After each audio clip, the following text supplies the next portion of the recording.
High বন্ধুরা, আশা করি তোমরা সবাই খুব ভালো আছো। আমিও খুব ভালো আছি। তোমাদের সবাইকে হাই করে আজকে কিন্তু দারুণ একটা রেসিপি তোমাদের শেখাবো। হ্যাঁ, গুঁড়ি আলুর দম। তো গুঁড়ি আলুটাকে প্রথমে সিদ্ধ করে দেখতেই পাচ্ছ খোসাটা ছাড়িয়ে নিয়েছি। মটরশুঁটি আছে, লঙ্কা আছে, টমেটো আছে, আর এই বাটনাটা হচ্ছে জিরে, আদা, গোটা গরম মশলা একসাথে এটা পেস্ট করে বেটে রেখেছি। প্রথমে সর্ষের তেল দিয়ে দিলাম কড়াই, তারপরে 5 ফোড়ন দিয়ে দিলাম। ভালো করে এটা লাল লাল হয়ে গেলে দিয়ে দিলাম 2 শুকনো লঙ্কা, তেজপাতা, তোমরা ইচ্ছা মতো দিও। তারপরে দিয়ে দিলাম টমেটো 2, দিয়ে দিলাম পরিমাণ মতো নুন, হলুদ। এটা ভালো করে কিন্তু নাড়বে। তারপরে দিয়ে দিলাম অল্প চিনি। তারপরে মটরশুঁটি আর লঙ্কা দুটোকে দিয়ে দিলাম। তোমরা যেমন ঝাল পছন্দ করো তেমনই দেবে। তারপরে দিয়ে দিলাম যে মশলাটা করেছিলাম সেটা দিয়ে দিলাম। মশলাটাকে ভালো করে কষিয়ে দেখতেই পাচ্ছ কত সুন্দর রং বেরিয়েছে। তারপরে কিন্তু গুঁড়ি আলুটাকে দিয়ে দেবে।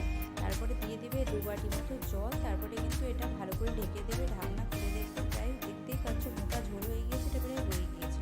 তো গ্যাসটাকে বন্ধ করে দেখতেই পাচ্ছ ঘি ছড়িয়ে দিয়েছে। রাত্রে ছিল কিন্তু মেনুতে লুচি আর এই গরম গরম আলুর দমটা যা খেতে হয়েছিল বাড়িতে কিন্তু